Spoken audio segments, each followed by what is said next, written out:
So we have some of the questions for science and technology, environment and biodiversity. Question number 1, which is from science and technology portion. Which of the following sequence is correct regarding expression of proteins?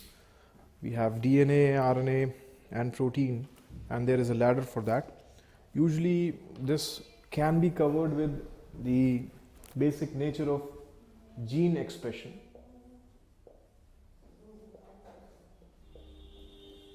Usually gene expression is understood as the modus operandi of DNA. DNA which functions as the core molecule which regulates all the functions in living beings, as well as it is the center point of all the governing authorities, or what we can say is the basic molecule which derives all the functions in living beings. Usually DNA has its own method of working in which DNA forms RNA from certain sections. This particular process is transcription,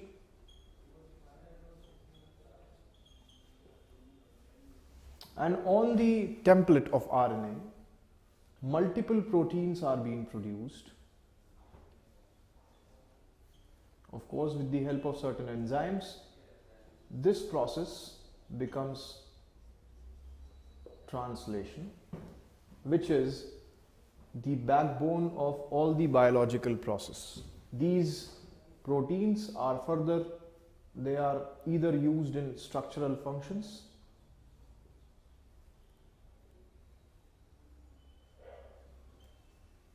or they are either used as enzymes for multiple biological processes. So the correct answer for the question should be C, which is DNA forms RNA and RNA forms protein.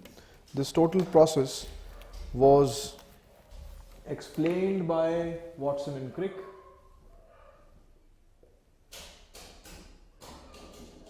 and is known as the central dogma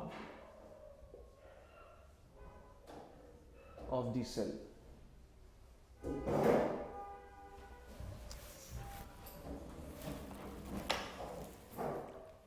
Moving on to the other process, other question in fact, which is, which of the following statements are correct regarding carbon nanotubes?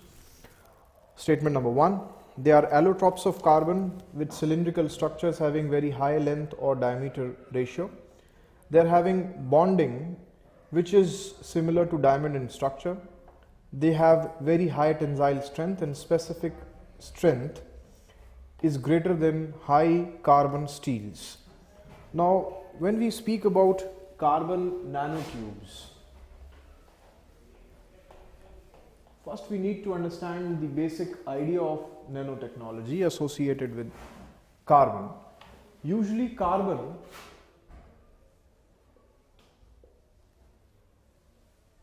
in nature, it exists in two different forms or two different types of bondings. One is a graphite bonding, graphite type of bonding. Other one is a diamond type of bonding. When we speak about graphite type of bonding, one carbon is associated with 3 other carbons in multiple layers. In diamond, one carbon is associated with 4 different types of layers of carbons. So in comparison to graphite, diamond becomes a stronger structure. But when we speak about nanotechnology, when we come up to nanotechnology as far as the carbon structures are concerned, or the carbon molecules are concerned, or the carbon other allotropes of carbon are concerned, the objective of nanotechnology rests in decreasing the basic lattice. Lattice, when we try and explain, is something which defines the three-dimensional structure of any particular molecule. Say for example, if we define it in this way, then this would be the three-dimensional arrangement of any particular molecule. Say even if I am trying to explain carbon-based things, then these are the carbon atoms associated in this structure. This becomes the 3D structure or the 3D lattice. Now, in nature, all these structures, they exist like in this form. They have greater amount of the space which is left vacant while bonding. Now this space can reach up to centimeters, sometimes up to millimeters, even up to micrometers, usually preferring up to micrometers, which itself kills the space. The nanotechnology objectives are targeted towards decreasing these lattice spaces and converting such structures into microstructures or the nanostructures, which will have lattice not greater than 10 to power 9 meters. So nanotechnology simply compresses these structures, and one of these structure of carbon which was derived out of nanotechnology was graphene. Graphene is a single carbon layered structure, we can understand. The width is simply just like a single carbon atom, in which three-dimensionally the carbon structures are being arranged, or simply we can say we have compressed this particular three-dimensional structure in such a way that the width has been reduced up to a single carbon width. Now, out of these graphene structures, cylindrical structures have been created. Such cylindrical structures are called as carbon nanotubes.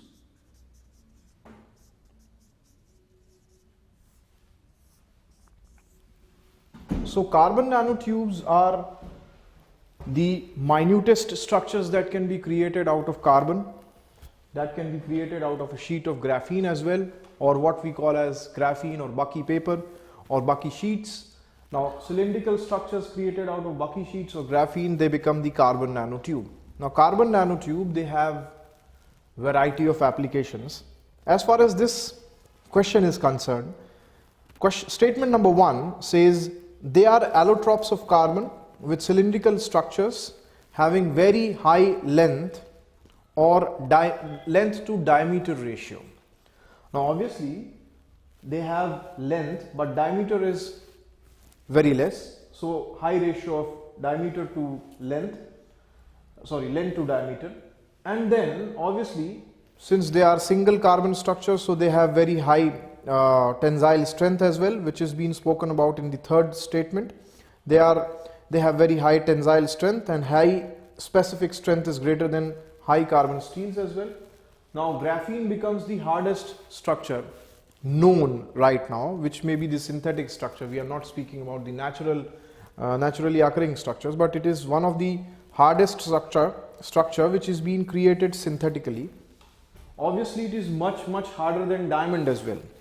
Now second statement, that is they have bonding which is similar to diamond structure, does not stand correct, because they have much different bonding as far as the chemistry is concerned. So statement number 2 can be ruled out or eliminated. Statement number 1 and 3 is correct. So answer should be B, 1 and 3 for this question. Moving on to the next question, which is, which of the following statements is correct regarding Geo Imaging Satellite? Now Geo Imaging Satellite is planned to launch by PSLV in 2016, which would be a remote sensing satellite placed by Government of India.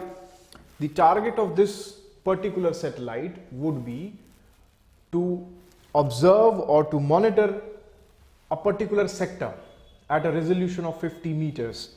Now the advantage of this particular satellite would be that this satellite can take images in multiple spectra, number 1, and in a cloud-free day it can observe a particular sector and send in images in a kind of real-time way or near real-time way Now these images would be like, they would be sent at every 5 minutes for a particular sector, or the complete country would be resolved or would be imaged, and the images would be sent at every 30 minutes.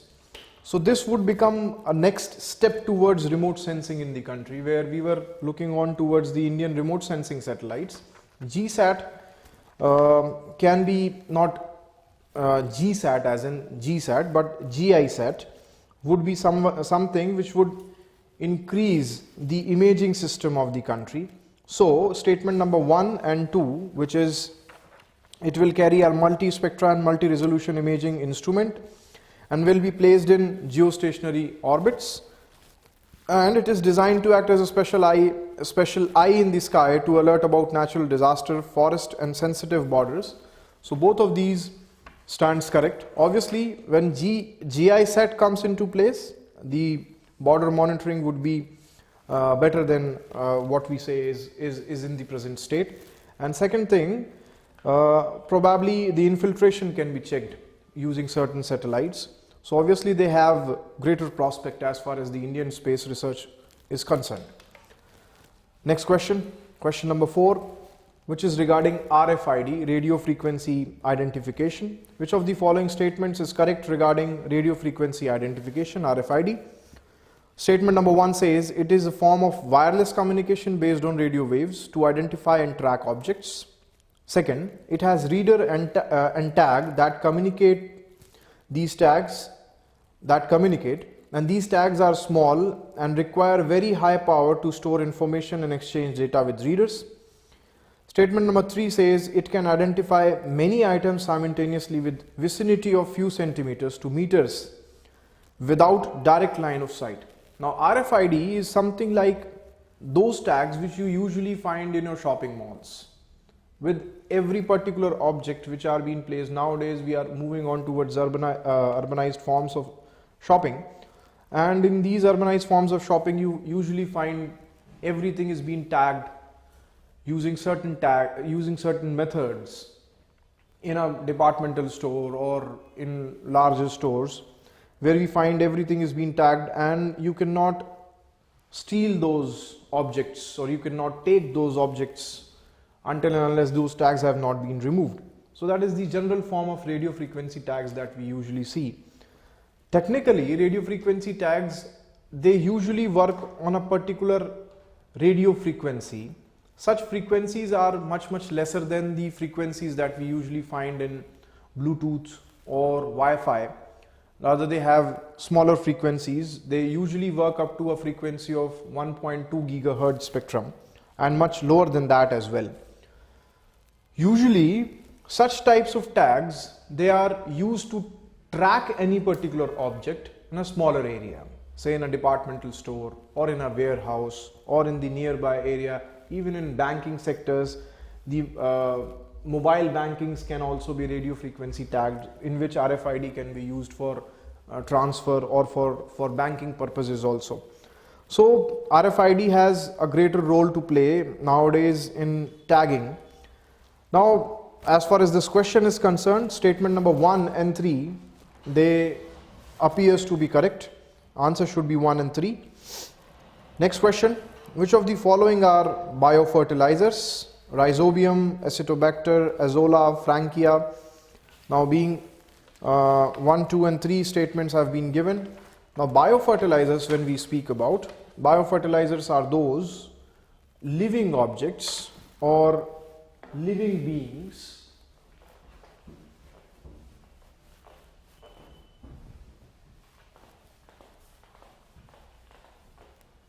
which have a tendency of biological nitrogen fixation.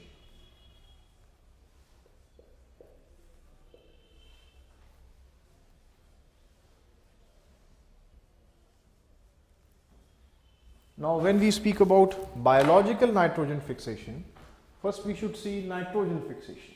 Nitrogen fixation as such is a process in nature in which the atmospheric nitrogen is first converted into ammonia,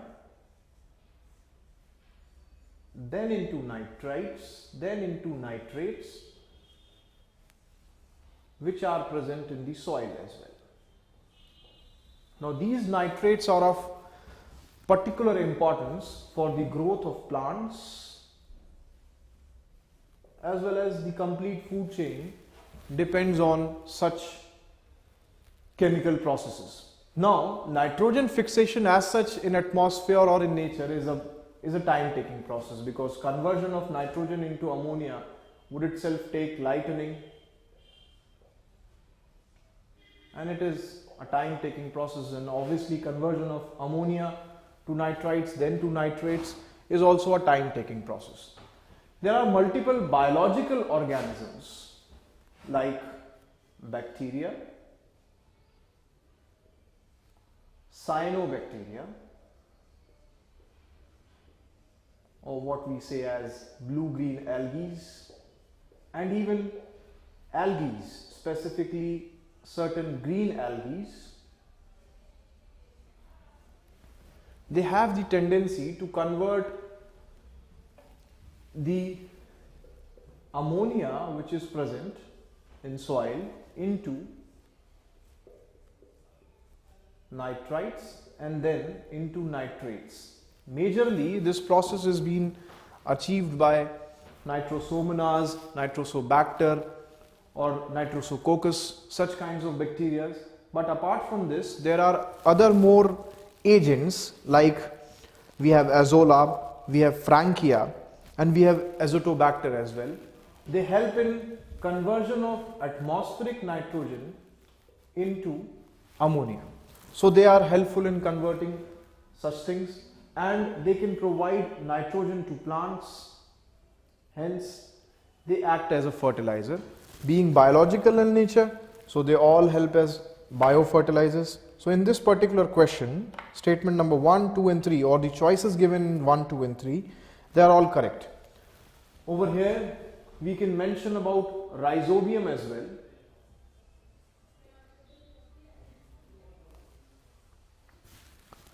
Rhizobium is a symbiotic bacterium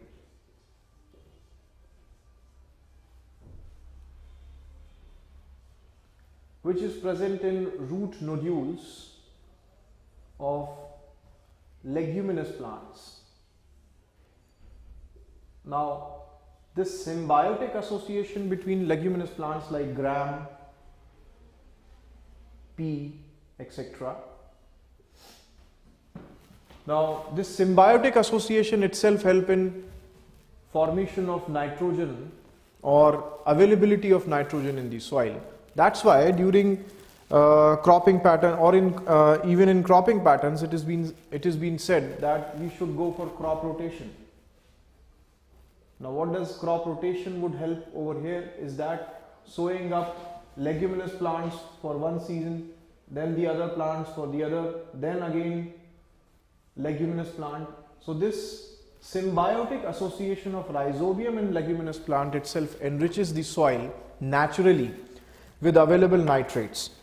So such bacterium are also helpful in improving the nitrogen content of the soil, and that's why we would not be needing any kind of artificial fertilizers that will have greater impacts. Obviously on economy we will not need fertilizers, artificial fertilizers, the subsidy load can be decreased, there would be lesser pollution, because obviously fertilizers can also cause greater amount of pollution, the ecological balances can be improved, and etc and etc. There are multiple more advantages out of these biofertilizers. Coming on to the next question, question number 5. Which of the following is correctly matched? And it is the organism and the form of food stored, plants, animals, fungi, and the other column we have starch, glycogen and chitin. It is much of a factual question. Plants usually have the stored form of food in the form of starch, and fungi or animals, they usually have it in the form of glycogen, which is stored in the muscles or in liver or in other forms. Like glycogens are more condensed to form fats, and fats then again break down to form glycogen, which then again breaks down to form glucose. Fungi usually do not have the reserve material as chitin, rather they do have the reserve material in the form of starch sometimes. They usually also have reserve material in the form of oils. Chitin is one of the cell wall carbohydrate in fact for fungi, so it is not the reserve material. So statement in this particular question 1 and 2 are correctly matched, rather third one is not being correctly matched. Coming on to the next question, that is IRENA, which is regarding the International Renewable Energy Association between different other countries. This IRENA is actually an intergovernmental treaty, we can say, or it is an intergovernmental adaptation between 140 countries, in which there is a common platform to regenerate or to reproduce, number one, or to produce also the renewable sources of energy. With changing climate or increasing carbon content, it has been seeked that we should have renewable energy sources available for our use. So IRENA is one of the organization which helps in achieving such type of objectives for developing countries, for developed countries as well. Obviously this particular objective or this intergovernmental objective was started in 2009, and it has its own headquarter in Abu Dhabi, not in Geneva, and rather it is a kind of intergovernmental cooperation between 140 countries. So statement number second does not stands correct, but rather statement number 1 and 3 stands correct. Regarding IRENA, it actually helps countries with different ways and methods